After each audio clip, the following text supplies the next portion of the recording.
माँ, मैं बहुत थक गई हूँ। घर संभालते संभालते यहाँ मेरी थकान किसी को नज़र नहीं आती। कुछ दिन आराम करना चाहती हूँ। सोच रही हूँ कि कुछ दिनों के लिए अपने मायके आ जाऊँ। आते हुए अपने बच्चों को भी साथ ले आऊँगी। वे वहीं से स्कूल चले जाएंगे। आखिर एक ही शहर में ससुराल और मायका होने का कुछ तो फ़ायदा मिले। नम्रता ने फ़ोन पर अपनी माँ से कहा। पार्वती जी ने दूसरी तरफ से कहा, हाँ बेटा, जब तेरी इच्छा हो आ जाना। आखिर ये तेरा भी तो घर है। ठीक है माँ, तो मैं कल ही आ जाऊंगी। नम्रता खुश हो बोली, हाँ बेटा, कल आ जाओ, मैं तुम्हारा इंतज़ार करूंगी। अभी मैं फ़ोन रखती हूँ, मुझे मंदिर भी जाना है। कमला जी ने फ़ोन रख दिया और सीधे किचन में गई। किचन में खाना बना रही बहू से बोली, अरे अनुपमा सुनो, कल तुम्हारी नंद आ रही है। आज बाजार जाकर फल सब्जी और मिठाइयाँ लेकर आना। बेचारी मेरी बेटी ससुराल में नौकरों की तरह काम करती है और उस पर कोई ध्यान ही नहीं देता। यहाँ आएगी, कुछ दिन रहेगी तो उसका मन और तबीयत अच्छे रहेंगे। सास के मुंह में ऐसी बातें सुनकर अनुपमा का चेहरा उतर गया। वह मन ही मन सोचने लगी, काश आपको मेरी थकावट भी नजर आती। मैं भी दिन रात झाड़ू पोछा, बर्तन, खाना बनाना, मार्केट जाना और हर वह काम करती हूँ जिससे हमारा परिवार वालों को कोई दिक्कत ना हो। काश आप मुझ पर भी ध्यान दे पाती। आपकी बेटी तो जब मन में आता है तब यहाँ आ जाती है, लेकिन मैं साल में एक बार ही अपनी माँ के पास जाती हूँ।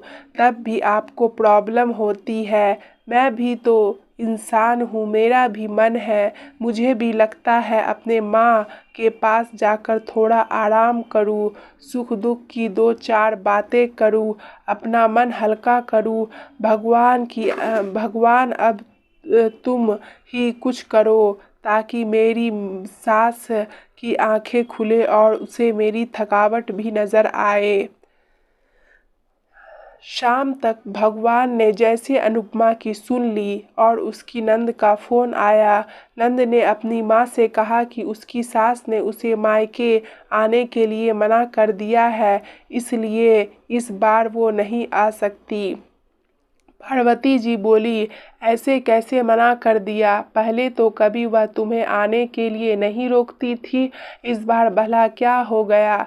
लाओ मेरी बात कराओ, उसने मैं समझती हूँ। नम्रता ने फ़ोन अपनी सास के पास दिया। पार्वती जी ने कहा, नमस्कार समधन जी, आपसे कुछ कहना था। समधन जी ने कहा, कहिए। दरअसल नम्रता कल त्योहार है, इसलिए अपने मायके आना चाहती है। अगर आप उसे भेज दे तो अच्छा रहेगा। नम्रता की सास ने कहा, देखिए समधन जी, आपकी बेटी मायके जाकर रहे, इस बात के लिए हमने उसे कभी नहीं रोका और इस बात से हमें कोई प्रॉब्लम है भी नहीं। कुछ दिनों पहले मैं अपने रिश्तेदार के शादी में गई थी। वहाँ आपकी बहू अनुपमा की माताजी से मिलने का मौका मिला।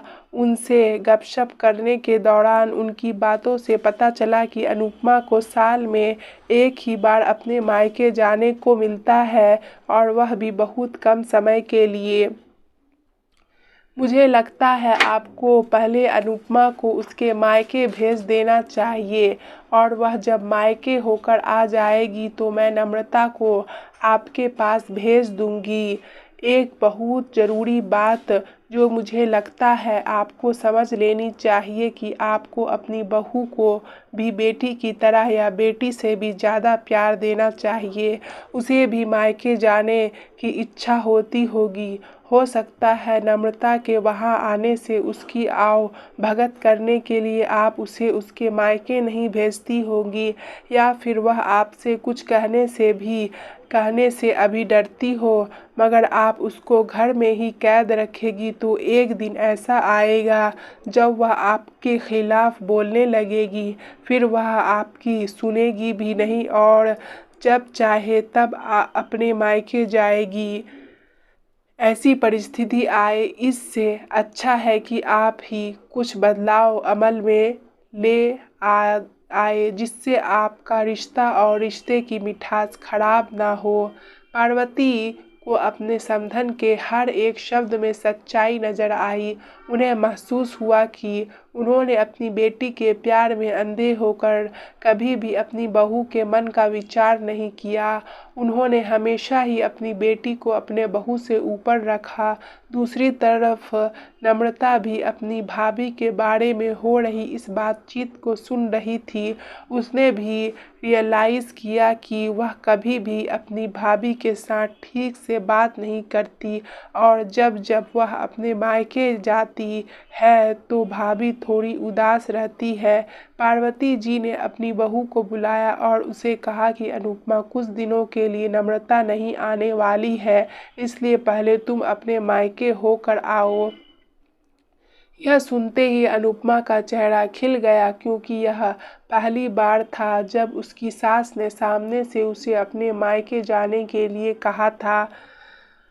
अगले दिन अनुपमा अपने मायके गई और इस बार 1-2 दिन नहीं पूरे हफ्ते भर रह कर आई। अपने माँ बाप से अपने रिश्तेदारों से मिलकर आई और जब वह लौट कर आई तो उसका चेहरा खिला हुआ था, उसकी आंखें चमक रही थी।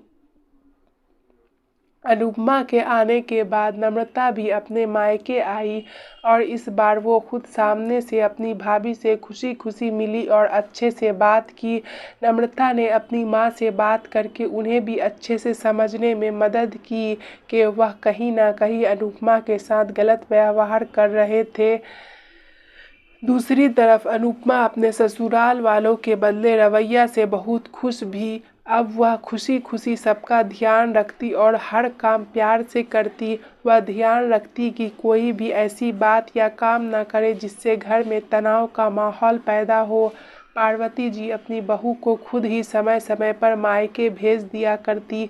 एक छोटे से बदलाव ने सास बहू और भाभी ननद के बीच की कड़वाहट को दूर कर दिया और रिश्तों को और भी ज़्यादा मीठा और मजबूत। दोस्तों, कहानी अगर अच्छी लगी तो वीडियो को लाइक करना और चैनल को ज़रूर सब्सक्राइब करना।